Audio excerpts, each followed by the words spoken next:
I think some everyone handles these things differently. I have one teacher who was a teacher that finally I was like, you know what, I need to get out of here because he didn't want to teach. I think he faced what I faced, but not as bad because he went to the Conservatory de Paris. He had more opportunities. He was French, but I think he felt a deep resentment that his work was not recognized and that he did not get opportunities for his competitions. And he even told me that when he went to America, he found people were more interested in his music. And France is so rigid, and it's like you have to do this. Only these people get the access to power. And I think he felt a deep resentment, understandably so. But then he took it out on me and other students. He took it out. He didn't want to be a good teacher. So he let out the fact that his country betrayed him. I do think his country betrayed him because this teacher is, I heard one concert, and I was ready to dump him as a teacher because it was so bad my first year with him. I started midway year, I was like, he's not a good teacher. But I then went to his concert, and what he wrote, this one piece was so beautiful. So I saw different colors I'd never seen before, like ultraviolet, because I kind of sometimes see colors when I hear music. I'm not like whatever that word is. I was going to say kinesthetic, but that's not the word. But no, when I heard his music, there was like ultraviolet colors. Like it was just a string quartet too. It's hard to get colors when you don't have mixed instruments, woodwinds and strings, but just with the strings. It wasn't a string quartet, it was the strings for sure. And that's what convinced me to tough it out with this teacher, because I was like, there's something special in this man, because that music he wrote. But the reality is he didn't want to share that specialness. So he was betrayed by his country because he should be getting opportunities. His music should be played. He should be getting commissioned. And other works that we hear, like how is it that Boulez, no offense to those who big advocates of modern music, contemporary music, but how is it Boulez, that music does not speak to humanity, does not speak to the average person. My music speaks to the average person. And so the teacher that I'm referring to, his music speaks to the average person. There's something so precious and tender and beautiful. But France did not want to recognize that in this teacher. They did not, because of all these, and this is my issue I'm coming to in France, it's very hierarchical. There's only one way, versus in the US, I think there's so many ways to get to the top. There's so many stories that people wouldn't even go to college. It's not like it's easy, but don't tell me the American dream doesn't exist. It's bullshit. You don't believe me? I will cite someone who I really don't like citing because I cannot stand this person. But we all know this celebrity politician from New York, AOC. Let me tell you one thing about her. I don't care what you think about her. I'm trying to give an example here. Someone like her could never exist in France. They would never allow someone like her to become, eventually president even, it's not possible in France. You got to go follow this path. You can't just do a shortcut. You can't just suddenly there's not like suddenly like a burst of energy and you get lifted, or you ride a tide, or you have to follow their rules. So someone like Alexandria Ocasio-Cortez, she would never have got access to power the way she did in France. It's not possible. It's not possible. And so that's why I think more and more I do need to get back to America, because despite all the hurdles that are going to be there for me, for example, I just have very few connections. I need money to get there. I do think that is where my star will have to rise, if it's not going to rise here in Europe. But going back to my teacher, so he resented what France did to him. And I actually have an essay I started about this that I wanted to send him, but I might have to do my job search, I gotta find a job. But France was cruel what they did to him, because he could have been like, not the savior of France, but he could have been like their big composer. He certainly could have been their big composer. And instead, they chose to, based on who knows what criteria, this teacher went to the Conservatory National, so he had, I don't know why they didn't choose him, they didn't choose to prop him up, but so he felt rejected by his own country. He didn't tell me this, but I picked it up. But then what he did is he put it on his students. He didn't want to be a good teacher. and he resented that he didn't get to teach at the big Conservatory National. While his colleagues and his friends got to teach there, he didn't get that opportunity. He should have had that opportunity. He should have been there. But what happened was he didn't get the opportunity. He felt, betrayed by his country, stung, totally valid. And so then he became a bad teacher. He resented teaching. And so then this is why you gotta be careful, because what he didn't realize, so then he got stuck teaching a lot of foreigners, which for him was, being French, and wanting to teach a Conservatory National, it's demotion. Ugh, I'm just stuck with, beginners and foreigners, And he would never say it like this, but I've definitely picked up that was at play. And so instead of thinking, I'm going to do the best I can with these students, he didn't. And then when he did get like a prize student, he was already excited, but you're not teaching at the top school. So, but then he didn't realize that there are beautiful students before him that have immense things to offer. But he couldn't see it because his head was too focused on the crime that his country committed to him. And it was an egregious crime. We can only imagine if Germany had not given Beethoven the opportunities that they had given him, had not recognized it. Lord have mercy. How, if we didn't have the Ninth Symphony in existence, Lord have mercy. And we can only imagine the other great masterworks that have not been written because our countries have betrayed composers and betrayed artists. But my teacher let it out on his students. He resented it. What he didn't realize is that it's his students that could have brought him the glory. Because I would have, now that I'm a teacher, now I'm teaching, I'm done with my studies. Your default when you first start teaching is that you, firstly, you teach in a manner that you taught, but also you promote your teachers. You promote your teachers. That's my job now. Now that I'm a teacher, I promote my teachers.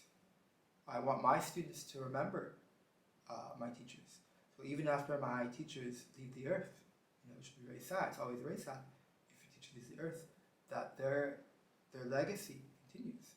Now this teacher I cited, he's done it himself. Like his teacher, who really showed him, revealed the genius of music, the beauty, the utter beauty in music, is named Bernot, Alain Bernot. He preserved his writings and he showed it to his students. I'm getting a sign on my computer. Okay, I don't know. I don't know how to use anything. So this teacher himself, he preserved his own teacher. But because he didn't invest in his students will not invest in him. So now I'm also at a critical point where I really feel let down. And I feel like I invest a lot of time in a country where I was not very well treated. Now, I did not complain about it until now. Trust me, I did not complain about it. I did complain about like bureaucracy and stuff, but I did not complain about being mistreated in this country until after I was more so done with Paris. I took it up the ass. Well, it's a crude expression, but it's the best way I can describe it. I took it up the ass. Didn't complain about it, and I just I'm here, I'm a foreigner, gotta learn. But then once the learning broke down, I realized I'm never gonna get what I was looking for. That's a certain point. I got fed up. So now I do feel probably what this teacher I referenced felt. And I need to make sure, I don't think that's not how I handle things, is to let other people suffer. I don't take out my suffering on others. I'm sure once or twice in life I've done it, but that's not how I do it. To me, first and foremost, I gotta find a way out of this shithole. I gotta find a way out. And the immediate solution is gotta get a job outside of music. My desire is to get a job as a translator because that'd be kind of interesting, just to be something different. If not, I'll go back to teaching English. Not that hard to get a job teaching English with all my credentials at this point. But what I need to find is, once I'm out of this shithole, is we gotta make it better for the next generation or the generation afterwards. Because there are talented people that just deserve more opportunities. And you know what? Like, I'm actually very privileged because I don't have someone I have to take care of. I don't have to take care of my parents. They're still like in good health and independent together. I don't have to worry about children. I don't have to worry about taking care of a partner. That would create all kinds of extra stress. And perhaps that is the curse that is placed upon me because my music is so amazing.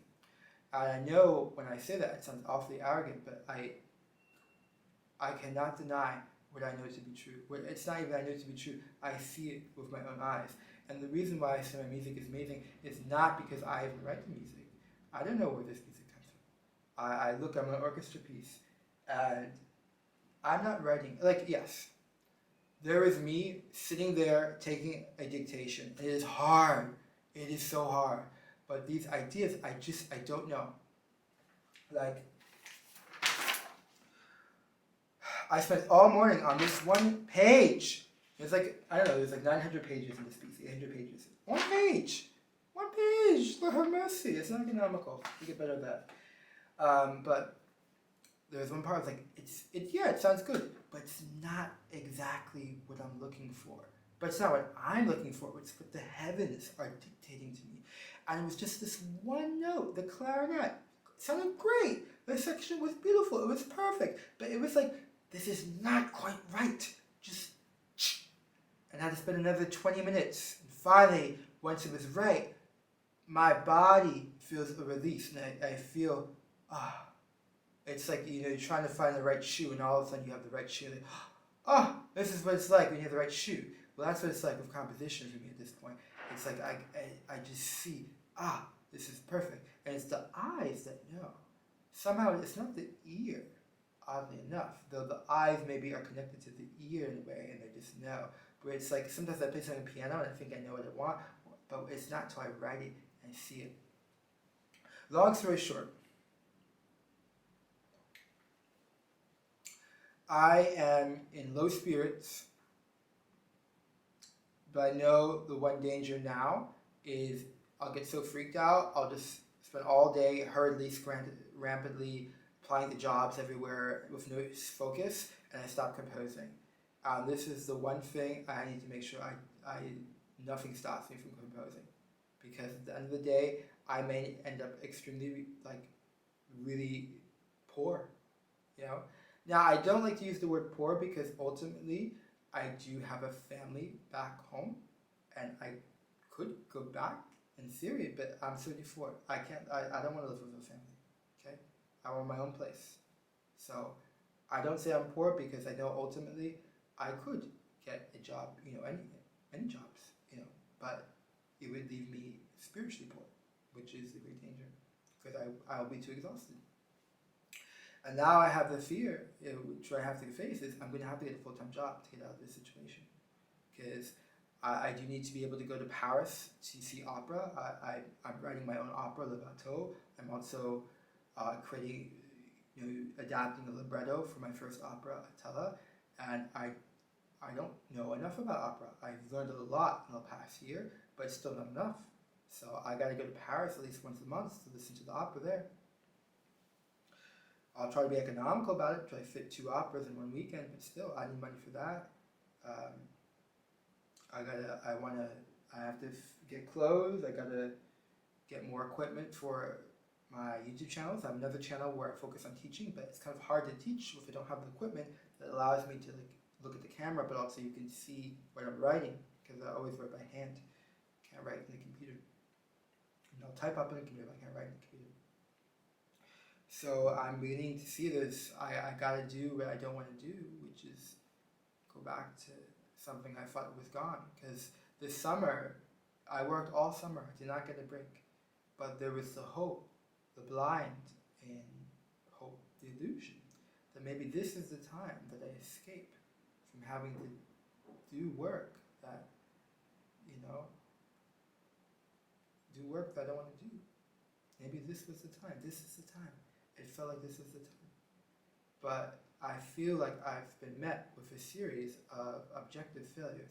I say objective failures because I know someone who thinks it's bad to say you failed. I don't believe in that. I think failure it's a failure. My first quest was to get a job in Amsterdam. I really loved the culture. I could see myself growing very quickly. Even just one vacation there, I came back and there was so many changes I made to my life. So there was something very special there. I tried to get a job there, heard nothing back. Backup plan was here in France, I ain't get nothing. And I know I have the experience, I have the resume and cover letter. So now I'm at the emergency plan, which is just go back, get a job, just get a job. And then my biggest fear actually, which is something that happened to me in California, so I had to leave, is that I'll just be working full time, not doing music in a foreign country. What kind of life is that? What kind of life is that? But at a certain point, I need a certain standard of living. I cannot continue bouncing around from Airbnb to Airbnb. It's not sustainable. I don't even know if it's legal. I don't have an official address. My former place where I was living at, if they had to provide an attestation or a piece of paper, they would say I left at the end of August. So where did I live since then? They're going to come after me for taxes soon. So I do apologize if I feel too downtrodden, but I'm someone that I just feel what I feel. Maybe not, I don't feel it purely enough, but I'm not one of those people that's going to always put on a happy face. I'm on the low point, to be honest. And what makes it frustrating is I really thought that maybe this was the time that was different. And I think composers especially understand this. Because you think this is the time that you escaped it. You escaped the world. But you didn't. You never escaped the world.